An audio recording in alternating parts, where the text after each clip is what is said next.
নমস্কার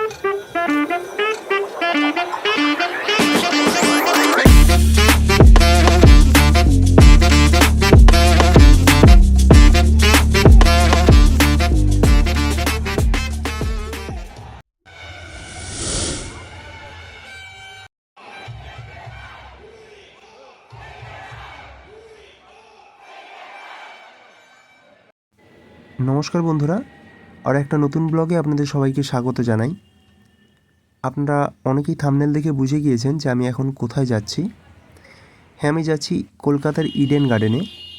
আজ IPL 2025-এর CSK versus KKR match রয়েছে। সন্ধ্যে 7:30 থেকে খেলা শুরু হবে। 7টার সময় টস। আমি এখন রুম থেকে বেরিয়ে পড়েছি। আমি Salt Lake Keshtopur VIP bus stand থেকে একটি বাস ধরবো এবং এখান থেকে বাসে করে আমি পৌঁছবো ধর্মতলা বাস স্ট্যান্ড পর্যন্ত এবং সেখান থেকে পায়ে হেঁটে আমি ইডেন গার্ডেন পৌঁছে যাব। তো এখান থেকে আমার যেতে সময় লাগে, যদি রাস্তা ফাঁকা থাকে 1 ঘন্টার মধ্যে চলে যাওয়া যায়। কিন্তু আজ যেহেতু খেলা ছিল এবং অফিস ডে ছিল, সেজন্য রাস্তায় ভিড় অত্যন্ত বেশি ছিল, তাই যেতে আমার অনেকটাই দেরি হয়ে গিয়েছিল। তো দেখুন, এখন 7:25 আমি ধর্মতলা এসে পৌঁছে গেছি। আর রাস্তায় প্রচুর মানুষের ভিড়। যেদিকেই তাকাবেন আপনি হলুদ জার্সি দেখতেই পাবেন, কারণ এটা CSKর ম্যাচ। আর আমার এই খেলা দেখতে যাওয়ার একমাত্র কারণ আমি বলতে পারেন যে আমি MSDর একজন ডাইহার্ড ফ্যান। আর মেবি এটাই আপনাদের লাস্ট সিজন যেখানে আমরা ধোনিকে খেলতে দেখতে পাবো। সেজন্যই এই খেলাটি দেখতে যাওয়ার আমার প্রচুর পরিমাণে আগ্রহ ছিল এবং একদম লাস্ট আওয়ারে আমি অফিস থেকে এই টিকিটটা পেয়েছি এবং আমার টিকিট পড়েছে H ব্লকে। 12 নম্বর গেট দিয়ে আমাকে ঢুকতে হবে। এবং দেখলেন তো আপনারা, আমি ধর্মতলা যখন এসে পৌঁছলাম তখন অলরেডি 7:25 বেজে গেছে। তো ঢুকতে ঢুকতে ফার্স্ট ওভার কিন্তু শুরু হয়ে গেছে। আমাদের ঢুকতে টাইম লাগবে, যেহেতু রাস্তাও প্রচুর পরিমাণে মানুষ ছিল, সেক্ষেত্রে ঢুকতে আমাদের কিছুটা সময় এখানে লাগছিল। তো ওই যে আমরা এখন 12 নম্বর গেটের কাছে চলে এসেছি। ওই সামনে আমাদের টিকিট চেকিং চলছে। তো টিকিট চেকিংয়ের পরে আমি আমাদের ক্রিকেটের যে মক্কা বলা হয়, অর্থাৎ ইডেন গার্ডেন, সেখানে আমরা প্রবেশ করছি। আজ বহু বছর পর আমি আবার মাঠে বসে খেলা দেখছি। লাস্ট আমি খেলা দেখেছিলাম বোধহয় 2018 সালে। ইন্টারন্যাশনাল একটা ম্যাচ ছিল অস্ট্রেলিয়ার সঙ্গে ইন্ডিয়ার। তো তারপরে আবার এই খেলা IPL খেলা দেখতে এসেছি। IPL আমি আগে কোনো দিন ইডেনে এসে দেখিনি। তো আপনাদের কোন টিম ভালো লাগে? যদি আপনারা IPL দেখে থাকেন, তো আপনাদের পছন্দের টিম কোনটা বা আপনি কোন টিমকে সাপোর্ট করেন, অবশ্যই আপনারা কমেন্ট করে জানাবেন। আর আমার এখানে কোন কোন বন্ধুরা এই CSK ভার্সেস KKR ম্যাচ দেখতে ইডেন গার্ডেনে উপস্থিত ছিলেন, সেটা অবশ্যই আপনারা জানাবেন।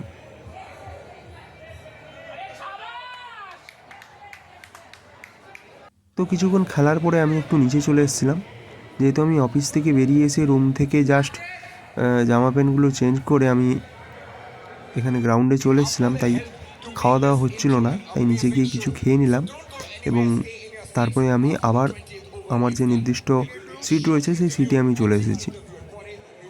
এখন আমাদের এখানে শুরু হবে লাইট শো, তাই সবাইকে রিকোয়েস্ট করা হচ্ছে যে আপনাদের যে ফ্ল্যাশ লাইটগুলো আছে সেগুলো অন করার জন্য।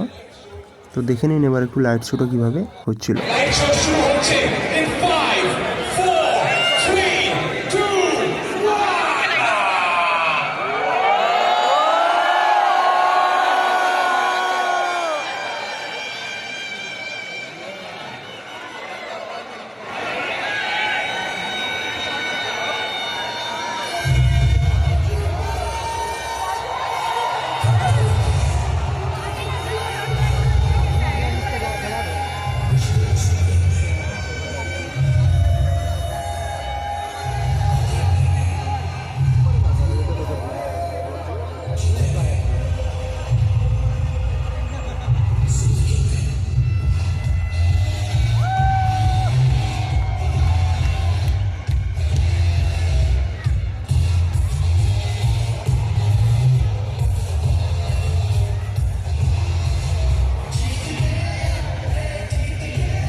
লাইট শোটা দেখলেন, অবশ্যই আপনাদের ভালো লাগবে। আমাদের তো খুবই ভালো লেগেছিলো এখানে উপস্থিত থেকে এই ভিজুয়ালসগুলো ফিল করার মধ্যে। আর মাঠে উপস্থিত থেকে চিয়ার্স করার একটা আলাদাই মজা আমাদের থাকে। তো চলুন আমাদের এই পুরো ম্যাচের যে বিভিন্ন ক্লিপগুলো আমি কালেক্ট করেছিলাম সেগুলো আমরা দেখে নিই। আর এইগুলো দেখতে খুব ভালো লাগে, যেগুলো আমরা দূর থেকে এই সাপোর্টারদের মধ্যে যে কন্টেস্টটা হয় সেটা মাঠের মধ্যে থেকে দুটো দলের যে সাপোর্টার আছে, একবার সিএসকে জিতছে, একবার কেকেআর জিতছে, সেই মোমেন্টগুলো সেগুলো দেখতে খুবই ভালো লাগে।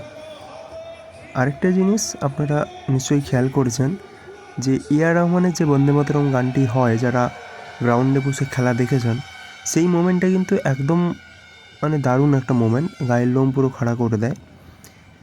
তো সেই ক্লিপটা আমি পরে অ্যাড করেছি। তো দেখুন এখানে কিন্তু সবাই মজা করছে, কিন্তু এখানে আউট হয়ে গেছে। আর এরা মজা করছে কারণ এখানে MS ধোনি এন্ট্রি করবে, আর একটা বিজিএম বাজছে, যে জেলার সিনেমার যে বিজিএম, এবং MS ধোনি ওখান থেকে এন্ট্রি করছে। তো এই যে মোমেন্টটা, এটা সেরা একটা মোমেন্ট।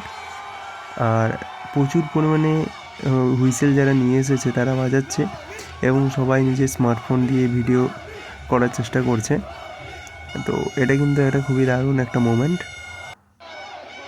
আর এই ধোনি এখন ব্যাটিং করছে। এখন ব্যাপারটি হলো ধোনি রান করুক কি না করুক সেটা বড় কথা না, এখন ধোনি যে উপস্থিত থাকছে সেটাই বড় কথা। আর কারণ ধোনির যে লেগাসি সেটা অনেকটাই বড়। দেখুন এবারে ওই বন্দে মাতরম গানটি হবে, আপনারা এই ক্লিপের একটু মজাটা নিন।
দারুণ একটা ভাইব পেলাম এখান থেকে।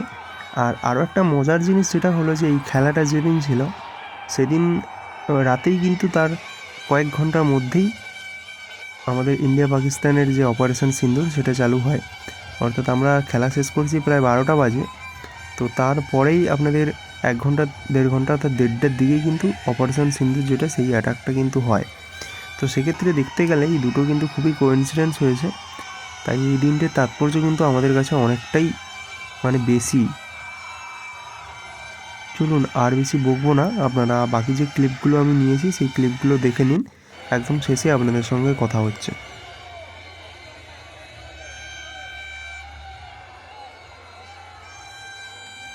তো খেলা অলরেডি শেষ হয়ে গেছে, আমরা সিএসকে এই ম্যাচে জয়লাভ করেছি। এখন অলরেডি 12টা বেজে গেছে, পাবলিক ট্রান্সপোর্ট প্রায় নেই বললেই চলে। আপনাদের নর্মাল যেগুলো ভাড়ার ট্যাক্সি, মারুতি, এই সমস্ত গাড়িগুলো চলছে। তো দেখা যাক এখন কি পাওয়া যায় বাইরে গিয়ে, সেভাবেই আমি এখন আবার বাড়িতে গিয়ে পৌঁছবো। তো যারা যারা বাড়িতে বসে মোবাইলে ম্যাচটি দেখেছিলেন বা যারা যারা প্রেজেন্ট থেকেছিলেন, তো তারা কিভাবে ম্যাচটা এনজয় করেছেন অবশ্যই জানাবেন।